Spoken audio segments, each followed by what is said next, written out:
हरियाणा सरकार ने सिंचाई विभाग में भ्रष्ट अधिकारियों के खिलाफ बड़ा एक्शन लिया है। सिंचाई मंत्री श्रुति चौधरी ने ये जानकारी दी कि कई अधिकारियों को चार्जशीट किया गया। इन अधिकारियों पर भ्रष्टाचार और काम में लापरवाही बरतने के आरोप हैं।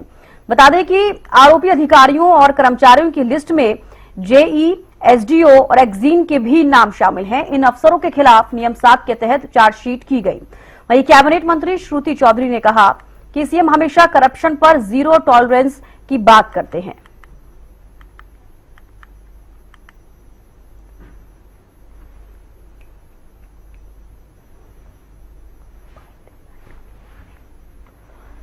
तो देखिए, आपको बता दें कि हरियाणा सरकार ने सिंचाई विभाग में भ्रष्ट अधिकारियों के खिलाफ बड़ा एक्शन लिया है। बताया जा रहा है कि कई ऐसे अधिकारी हैं जिन पर काम में लापरवाही बरतने के आरोप हैं और इसके अलावा भ्रष्टाचार के भी आरोप उन पर लगे हैं। चार्जशीट में कई लोगों के नाम हैं, कई अधिकारियों के नाम हैं। तो सिंचाई विभाग के कई अधिकारियों को चार्जशीट किया गया है, जिसमें कि मुख्य रूप से हम आपको बता दें कि जेई, एसडीओ, एक्जेन को नियम 7 के तहत चार्जशीट किया गया। तो करप्शन पर हरियाणा सरकार का जीरो टॉलरेंस, हरियाणा सरकार ये कहती है कि जीरो टॉलरेंस की नीति पर हरियाणा सरकार काम कर रही है हरियाणा में, और वो देखने को मिल रहा है जिस तरीके से जो करप्ट अधिकारी हैं उनको चार्जशीट किया जा रहा है, चाहे वो किसी भी महकमे में हो। तो चलिए ज्यादा जानकारी ले लेते हैं। रवि कालीरमन विशेष संवाददाता फोन लाइन पर जुड़ गए हैं। रवि, देखिए, करप्शन पर हरियाणा सरकार का जो जीरो टॉलरेंस है वो देखने को मिल रहा है, लगातार हम देखते आ रहे हैं। अब सिंचाई विभाग के कई अधिकारी ऐसे जिनको चार्जशीट किया गया, काम में लापरवाही के आरोप लग रहे हैं, भ्रष्टाचार के आरोप लग रहे हैं, क्या कुछ पूरा मामला? बिल्कुल निश्चित तौर पर देखिए, सिंचाई मंत्री श्रुति चौधरी की अगर बात की जाए तो उनकी तरफ से कल एक प्रेस कॉन्फ्रेंस की गई थी, इसमें जानकारी उनकी तरफ से दी गई थी। इस तरफ से सबसे पहले ये कहना था जीरो टॉलरेंस करप्शन की बात मुख्यमंत्री हमेशा करते हैं। इसी तर्ज पर सिंचाई विभाग ने सख्त एक्शन लेने का काम किया है। दरअसल 48 रैंडम सैंपलिंग अलग अलग जगह पर की गई थी, जिसमें से 18 सैंपल खराब पाए गए, यानी कि फेल पाए गए। और उन तमाम लोगों को, उन तमाम अधिकारियों को कहीं न कहीं चार्जशीट किया गया है। जहाँ जहाँ जवाबदेही बन रही है उनमें से जेई, एसडीओ, एक्जीन और ऐसी समेत करीब 80 अधिकारी कर्मचारियों के खिलाफ सख्त कार्रवाई विभाग की तरफ से की गई है।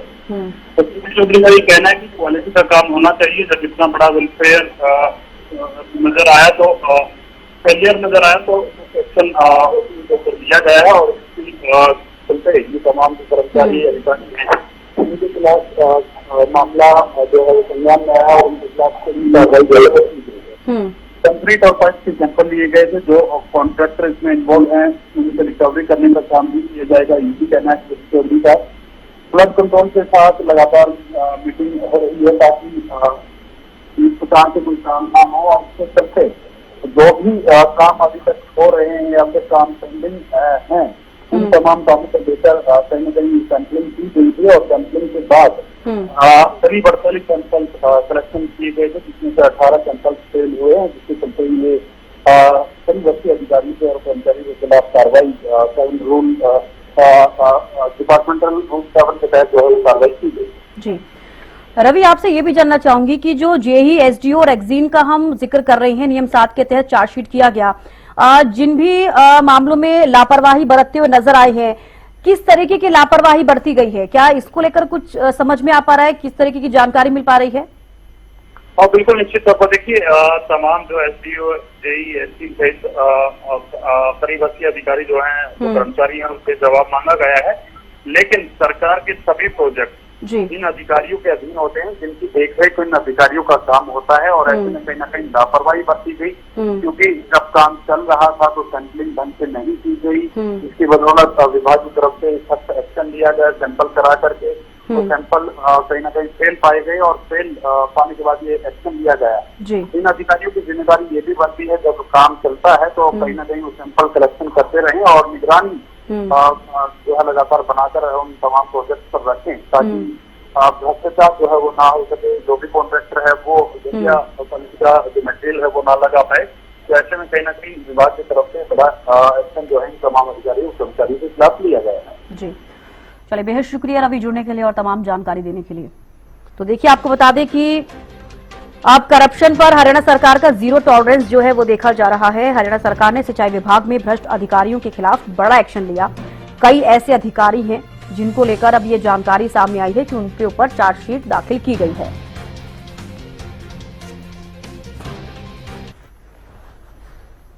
प्रति बार बार हमारे माननीय मुख्यमंत्री जी इस चीज को रिपीट करते हैं और रैंडम सैंपलिंग ली गई और उसमें से पाया गया कि जो 48 सैंपल जो लिए गए थे उसमें से 18 फेल हुए। उनमें से कंक्रीट सैंपल्स थे और एचटीपी पाइप्स के 12 सैंपल्स थे। और ये एक किसी भी रूप से इस तरीके का काम ये गवर्नमेंट स्वीकार नहीं करेगी। बार बार कहा गया है कि अच्छा काम होना चाहिए, लोगों के लिए फेलियर जब नजर आया तो फिर वो जाहिर है कि फिर कड़क एक्शन लेनी पड़ी। करीब 80 ऐसे लोग हैं और जो जवाबदेही जहां जिसकी बनती है उनके खिलाफ सख्त कार्रवाई हो, चाहे जेईज हो, एसडीएस हो या एक्सीएंस हो। सेक्शन 7 बाकी 8 और डिस्प्लेजर लेटर्स जो हैं वो देखेंगे अब कि किस प्रकार से सारा की सारा, जैसे आपको पता है कि ये जो प्रोसेस है अब ये शुरू हो चुकी है। तो चलिए इसी पे ज्यादा बातचीत करने के लिए बीजेपी प्रवक्ता विधु रावल जी हमारे साथ जुड़ गए हैं। बहुत बहुत स्वागत है आपका हरियाणा न्यूज पर।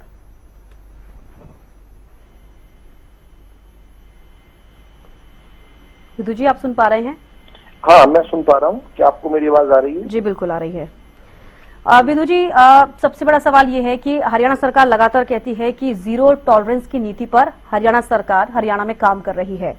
साफ तौर पर देखा जा सकता है जिस तरीके से सिंचाई विभाग में कई अधिकारी ऐसे हैं। 80 लोगों का जिक्र करती हुई सिंचाई मंत्री श्रुति चौधरी भी नजर आई। उन्होंने कहा कि सही तरीके से काम नहीं किया गया, लापरवाही बरती गई है। करप्शन को लेकर भी वो कहती हुई नजर आई हैं। सैंपलिंग लिए गए और उसमें कई सारी चीजें, कई कॉन्क्रीट जो है फेल मिले हैं। तो जो जिस तरीके की कार्रवाई आपकी तरफ से की जा रही है बेहद ही तारीफ के काबिल है ये, क्योंकि लगातार आपने भी देखा है कि विपक्ष लगातार आपके ऊपर सवाल खड़े करते हैं कि भ्रष्टाचार आपकी सरकार में सबसे ज्यादा हो रहा है। आपकी प्रतिक्रिया चाहूंगी। देखिए, अंत से शुरू करें तो विपक्ष भ्रष्टाचार में नक से लेकर नाखून तक जो लोग व्यस्त रहे, बिजी रहे, डूबे रहे, वो लोग जब इस प्रकार के सवाल खड़े करते हैं तो ना तो जनता का विश्वास प्राप्त कर पाते बल्कि हास्यास्पद स्थिति हो जाती है। जिनका शीर्ष नेतृत्व जो है भ्रष्टाचार के संगीन मामलों में जमानतों पर बाहर है और या तो जिनका शीर्ष नेतृत्व जो है अभी भी कन्विक्टेड रहे। अब तो स्वर्गवास हो चुका है एक पूर्व मुख्यमंत्री का जो 10 साल जेल भुगत कर आए भ्रष्टाचार के मामलों में। उनके बेटे पर आए संपत्ति के, अभी दोनों बेटों पर चल रहे हैं मामले। तो खैर उनकी स्थिति जो है हास्यास्पद हो जाती है और जनता उन पर लेश मात्र भी विश्वास नहीं करती। विषय अगर सीधा जो है भाजपा की सरकार पर आए तो भाजपा की सरकार के अंदर खबरें क्या बनती हैं? खबरें भाजपा की सरकार के द्वारा भ्रष्टाचार पर की गई ठोस कार्रवाई की बनती है। लेकिन हम याद करें आज से 11 साल पहले की खबरें कैसी होती। आज से 11 साल पहले की खबरें होती थी कि अन्ना को आंदोलन करना पड़ रहा है कि जो है भ्रष्टाचार के खिलाफ कांग्रेस सरकार कार्रवाई करे, कानून लेकर आए। भारतीय जनता पार्टी को कोर्ट में जाकर सुब्रमण्यम स्वामी को, रविशंकर प्रसाद को, किरीट सोमैया को जाकर कोर्ट के माध्यम से एफआईआर दर्ज करनी पड़ रही है। पूरे का पूरा सेशन जो है विंटर सेशन 2012 का वॉश आउट हो जाता है। भारतीय जनता पार्टी कहती है आपने भ्रष्टाचार केस की जांच तो करवा लो। कांग्रेस कहती है नहीं, हमने भ्रष्टाचार नहीं किया। स्वर्गवासी प्रधानमंत्री मनमोहन सिंह कहते हैं कि अगर ए राजा ने भ्रष्टाचार किया है तो ए राजा ने नहीं किया, मनमोहन सिंह ने किया है। बाद में साबित होता है कोर्ट के अंदर किस प्रकार से सजा मिलती है। कोयला घोटाले के अंदर हमने देखा कि कोयला सचिव को सजा मिली। इसी प्रकार से एक के बाद एक कांग्रेस के नेताओं को सजा मिली। सुरेश कलमाड़ी जो है कांग्रेस के नेता, कॉमनवेल्थ घोटाले के अंदर दोषी साबित हुए। कांग्रेस के अन्य नेता जो है कॉमनवेल्थ घोटाले में साबित हुए। कोयले घोटाले की जब कोर्ट ने जो है खदानों का आवंटन दोबारा करवाया, पिछली कांग्रेस की आवंटन को रद्द करके, तो देश के राजस्व में 126 खदाने जो हैं का आवंटन रद्द हुआ था। केवल 26 खदानों की केवल दोबारा से, जब माफी चाहूंगा, केवल 20 खदानों का जब दोबारा से री अलॉटमेंट हुई तो 26,000 करोड़ का राजस्व, देश के राजस्व बढ़ गया। तो यानी कि भ्रष्टाचार तो बड़ा था जी। लेकिन हमारे समय क्या कार्रवाई होती है, हमारे समय क्या होता है कि कांग्रेस वाले या विपक्षी हमारे साथी सो रहे होते हैं, अचानक से हरियाणा न्यूज देखते हैं और हरियाणा न्यूज में खबर चल रही होती है कि भाजपा की सरकार ने फला जगह पर जाकर फला अधिकारी को रंगे हाथों पकड़ लिया, फला जगह सैंपलिंग कर ली और सैंपल्स को लैब में भेजा और वो जो है मानकों पर उपयुक्त नहीं पाए गए तो कार्रवाई कर दी। भारतीय जनता पार्टी के सीएम फ्लाइंग स्क्वाड जो है, भारतीय जनता पार्टी की सरकार के मुख्यमंत्री का सीएम फ्लाइंग स्क्वाड जो है वो जाकर एचपीएससी के अंदर छापा मारता है और एक भ्रष्ट अधिकारी को पकड़ लेता है। लेकिन ये लोग क्या कहते हैं, भ्रष्टाचार पर होने वाली कार्रवाई को घोटाला बता देते हैं। कहते देखो वहां घोटाला हो गया। अरे भाई घोटाला नहीं हुआ, घोटाले पे कार्रवाई हुई। आपको तो समाचार पत्र और चैनल के माध्यम से पता चला किस प्रकार से भाजपा की सरकार ने ठोस कार्रवाई की। और अंतिम बात जो है, कई बार ये कंफ्यूज करते हैं जीरो टॉलरेंस को। जीरो टॉलरेंस का मतलब क्या है कि भ्रष्टाचार को बर्दाश्त नहीं किया जाएगा। ये कहते हैं कि भ्रष्टाचार क्यों हो रहा है। विषय यह है कि भ्रष्टाचार जो भ्रष्टाचारी व्यवस्था इन्होंने खड़ी की थी वो खत्म नहीं हुई होंगी। वही लोग जो इनके समय के भर्ती किए हुए वो संस्कार अभी खत्म नहीं होंगे। लेकिन जीरो टॉलरेंस क्या कहता है कि उन संस्कारों पर कठोरतम प्रयास जो है, कठोरतम उन पर प्रहार होगा, उन पर कार्रवाई होगी और उनको बर्दाश्त नहीं किया जाएगा, उनके प्रति कोई टॉलरेंस नहीं दी जाएगा। पहले की सरकारों जैसा नहीं कि पहली सरकारों में कह देते थे कि मुख्यमंत्री के कार्यालय में होकर आए हैं और जो है सेटिंग कराए हैं, डील हो गई है। आज ऐसी कोई गुंजाइश नहीं होती। सत्ता का संरक्षण प्राप्त करके जो भ्रष्टाचार किया जाता था उसके विरुद्ध जो है भारतीय जनता पार्टी आज जीरो टॉलरेंस की नीति अपनाए हुए, उसी नाते से हम देखते हैं कि हरियाणा प्रदेश से दिनों दिन जो है चहुमुखी प्रगति कर गया। चलिए, हमारे साथ कांग्रेस प्रवक्ता भी जुड़ गए हैं, सुरेश और जी हमारे साथ जुड़े हैं। बहुत स्वागत है सुरेश जी आपका। जी सुरेश जी, आपने सुना प्रोफेसर विदु रावत जी को, क्या कुछ वो कहते हुए नजर आए। देखिए, एक तरफ विपक्ष यानी कि कांग्रेस लगातार हरियाणा सरकार पर सवाल उठाती है कि करप्शन जो है वो बढ़ रहा है, लेकिन आपने देखी होगी किस तरीके से कार्रवाई की गई है। कई अधिकारी हैं, काफी लंबी लिस्ट है वो, सिंचाई विभाग के अधिकारियों का जिक्र किया जाए, अगर उनकी तरफ से लापरवाही की गई है, उनकी तरफ से भ्रष्टाचार किया गया है तो उनके ऊपर गाज गिरी है। और आपने सुना होगा सिंचाई मंत्री श्रुति चौधरी का भी बयान सामने आया है कि करप्शन को बर्दाश्त नहीं किया जाएगा, यानी कि जीरो टॉलरेंस की नीति जो हरियाणा सरकार कहती है उसी पर काम हो रहा है। नहीं, देखिए सरकार क्या कर रही है अगर भ्रष्टाचार कहीं हो रहा है। कार्रवाई करना तो सरकार की ड्यूटी है, कोई ऐसा हम थोड़ी कर रहे हैं। पर बात ये होती है कि अगर कोई सरकार संवेदनशील है तो भ्रष्टाचार होना ही नहीं चाहिए। इसका मतलब सरकार की प्रशासन पर पकड़ नहीं है जी। सरकार को अपनी जो कार्य प्रणाली है वो ठीक से निर्वहन नहीं कर पा रही है। ये थोड़ी है कि आपने कार्रवाई कर दी, आपने क्लर्कों को पकड़ के जेल में डाल दिया और आप अपने संरक्षण में भ्रष्टाचार को पनपने दे रहे हो। अवैध माइनिंग हो रही है, अवैध खनन हो रहा है। यमुनानगर पूरा खोद के पानी के नीचे वाटर लेवल तक पहुंचा दिया। किसकी हिम्मत है, वो कर्मचारी कर रहे हैं। सरकार के संरक्षण के बिना कुछ नहीं हो सकता। और हरियाणा लूट के इन्होंने बिल्कुल नीचे पहुंचा दिया। चाहे ग्रोथ रेट लगा लो, कुछ लगा लो, महंगाई चरम सीमा पे है, बेरोजगारी युवाओं पे हर रोज लाठीचार्ज हो रहा है। ये लाठीचार्ज किसने कराया? कर्मचारी ने अपना कर दिया बिना सरकार के। करो ना कार्रवाई इसके खिलाफ आप। तो ये कहने की बातें तो कुछ और होती है और करने की कुछ और होती है। तो Bharatiya Janata party total fail है महंगाई में, बेरोजगारी में, क्राइम में। हरियाणा को इन्होंने नंबर 1 बना दिया। ये जो प्रदेश हरा भरा था, किसान और जवान के लिए जाना जाता था, उस प्रदेश में आज अराजकता है। प्रदेश का युवा रोजगार के लिए ठोकरें खा रहा है। कहाँ गई सरकार? तो ये कहने में और करने में तो बहुत फर्क होता है ना। आप इसका मतलब हरियाणा में आप एचपीएससी का चेयरमैन आपका 2 करोड़ 2.5 करोड़ के साथ पकड़ा जाता है, व्हाट्सएप पे चैट मिलती है, तो आपका कंट्रोल नहीं है वहां पर। पेपर हर रोज लीक हो रहे हैं। ये कह रहे हैं कि हम पकड़ते हैं। अभी पहले आप पेपर लीक करा दो, फिर आप पकड़ते रहो। ये काम है सरकारों का।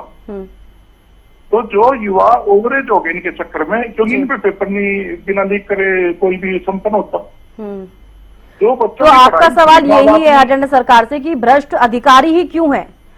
मतलब आपका देखिए, सवाल ये है सरकार कि के अगर फैसले कार्रवाई ना- की जा रही है तो आपकी सरकार में या आपके किसी भी महकमे में भ्रष्ट अधिकारी क्यों है, ये आपका सवाल है, ये आप पूछना चाह रहे हैं सुरेश देखिए, जी? नहीं, मैं और स्पष्ट करता हूँ। जी करिए। जब हरियाणा रोडवेज की बसों में सारे कर्मचारियों की ड्यूटी लगा दी जाती है कि आज मोदी जी अमित शाह आएंगे, वहां पहुंचो, एक भी रास्ते में नहीं उतरता, वहीं पहुंचते हैं मोदी जी की रैली में सारे कर्मचारी। जब इनका इतना हुक्म मानते हैं तो ये उनका दूसरा हुक्म क्यों नहीं मानते? नहीं तुम ईमानदारी से काम करो। कर्मचारी तब तो ठीक है जब वो मोदी जी की रैली में पहुंच जाते हैं इनके कहने से। जी हरियाणा रोडवेज की बसों में बैठ के पहुंच जाते हैं, ड्यूटी पे जाते हैं वहां 8 बजे, लेकिन उस दिन वो 6 बजे घर से निकल लेते हैं, भी आज तो मोदी जी आएंगे, वहां चलना है। तब तो कर्मचारी ठीक है इनके लिए। जी, तो यानी कि जीरो टॉलरेंस की जो नीति हरियाणा सरकार कहती है, आप उसको नहीं मानते हैं कि उस तरीके से कार्रवाई भी हो रही है हरियाणा सरकार की तरफ अरे से? वही, जब तुम मोदी की रैली में भेज सकते हो तो वही टोनिक, वही उनको तुम्हारी अब दे दो कि वो ईमानदारी से काम करें। ठीक है सुरेश जी, तो जवाब ले लेते हैं। कर्मचारियों में दोनों दो ही बात कर लिया बीजेपी। ठीक है, जवाब ले लेते हैं। प्रोफेसर विदु रावल जी जुड़े हुए हैं सुरेश जी, लौटूंगी मैं आपके पास। कई सारे सवाल आपने पूछे प्रोफेसर विदु रावल जी, आपने भी सुना सुरेश जी ने कई सारी चीजें बोल दी हैं कि भ्रष्ट अधिकारी अगर है तो उन पर कार्रवाई हो रही है, लेकिन वो क्यों है, एक बड़ा सवाल बना हुआ है। लगातार विपक्ष सवाल उठाता है कि भ्रष्टाचार सबसे ज्यादा हरियाणा सरकार यानी कि बीजेपी सरकार अगर अभी है तो उसमें हो रहा है, क्या कुछ कहेंगे? देखिए, वो सवाल इस बात पर उठा रहे हैं कि कार्रवाई क्यों हो रही है। उनके समय निरंकुश तरीके से भ्रष्टाचार चला करता था, और ये मैं नहीं कह रहा हूँ, Punjab and Haryana high court ने कहा था भूपेंद्र हुड्डा की सरकार के दौरान, Punjab and Haryana high court ने कहा था कि लाला की दुकान है चयन भर्ती आयोग। हमारे समय तो नहीं कहा। मैं 14 से ज्यादा अधिक ऐसी भर्तियां गिनवा सकता हूं जो कोर्टों में जाकर भूपेंद्र हुड्डा के शासन में रद्द हुई। हमारी एक भी नहीं हुई। ऐसा क्यों हुआ? 11 साल में कोर्टों के अंदर जाकर इनकी भर्तियां रद्द क्यों होती थी? क्योंकि भ्रष्टाचार करते थे। एक इंस्पेक्टर भर्ती जो घोटाला है, उसमें क्या है कि जिस व्यक्ति ने, जिस लड़की अमित शर्मा ने, जिस कैंडिडेट ने टॉप किया था रिटर्न में, उसको इंटरव्यू में जाकर सबसे कम नंबर दे आए, और नो के नो जो लोग, जो इंस्पेक्टर लगे, वो सभी के सभी कांग्रेस के नेताओं के सभी के सभी रिश्तेदार निकले। और रिश्तेदार मैं टीवी डिबेट्स पर बता चुका हूं कौन किसका भतीजा, कौन किसका भांजा, कौन किसका भाई, कौन किसका भतीजा और कौन किसका बेटा, मैं गिनवा चुका हूं। और आप कहेंगे तो अभी दोबारा बता देता हूं कुंडली खोलकर। लेकिन बेशर्मी से जो है झूठ को ऐसे परोसते हैं। या तो ये राहुल गांधी की बात सच्ची है कि कांग्रेस में सभी लंगड़े घोड़े हैं, पढ़ते नहीं है। आज 6 बार आपके, मेरे ख्याल 5 मिनट आपने उनको समय दिया होगा, उसमें 6 बार उन्होंने बोल दिया महंगाई महंगाई महंगाई। अरे मूर्ख व्यक्ति, एक बार अखबार तो पढ़कर देख लो। हिंदुस्तान के इतिहास में 3.12% महंगाई दर कभी भी नहीं रहा होगा। पिछले महीने जो महंगाई दर है वो दुनिया में सबसे कम है जो विकसित देश है, और हिंदुस्तान में कम से कम 25 साल में 3.12% 3.12% इन्फ्लेशन रेट जो है हिंदुस्तान के इतिहास में कम है। लेकिन ये टूटे हुए रिकॉर्ड की तरह जो है, वही जो राहुल गांधी जो परोस कर जाते हैं इनको झूठ बोलकर, वो यहाँ पर आकर टीवी मीडिया पर बोल देते हैं, सोचते हैं जैसे ये गवार हैं, अनपढ़ हैं, लंगड़े घोड़े हैं। ऐसी हरियाणा की जनता और आपके दर्शकों को भी समझ लेते हैं। ऐसा नहीं है भाई, आप पढ़ने लग गए हैं, अब दरबारी नहीं रहा मामला। बिल्कुल प्रोफेसर विदु रावल जी, लेकिन सुरेश जी फोन लाइन पर नहीं है, उन्होंने फोन कट कर दिया है, तो अपना सवाल तो वो शायद जो सवाल पूछा गया उसका आंसर तो उन्होंने नहीं दिया, लेकिन आपके तमाम सवाल हैं जो उसका आंसर देने के लिए फिलहाल वो तो हमारे साथ नहीं है। लेकिन आप भी कई सारी चीजें बोल रहे हैं, जिस तरीके से अगर हम बात करें कांग्रेस की सरकार में, हरियाणा में जब कई सारी चीजें हुई, खुद विपक्ष भी लगातार यही सवाल करता है कि आपकी सरकार में भ्रष्टाचार हो रहा है। लेकिन अगर कार्रवाई की जा रही है तो उसको भी कांग्रेस को मानना चाहिए कि हाँ, बीजेपी जो है वो कार्रवाई कर रही है अगर करप्शन हो रहा है तो। चलिए, बेहद शुक्रिया, आप हमारे साथ जुड़े, बातचीत की, उसके लिए बेहद शुक्रिया। लेकिन आपको देखिए दर्शकों, यही हम बता रहे हैं कि लगातार जीरो टॉलरेंस नीति का जो जिक्र करती है हरियाणा सरकार, वो देखने को तो मिल रही है, जनता इस चीज को समझ रही है। अगर भ्रष्टाचार हो रहा है, करप्शन हो रहा है, अगर अधिकारी काम में लापरवाही बरत रहे हैं तो उन पर गाज भी गिर रही है। जिस तरीके से सिंचाई मंत्री श्रुति चौधरी भी कहती नजर आई कि अगर इस तरीके से लापरवाही होगी तो बर्दाश्त नहीं की जाएगी।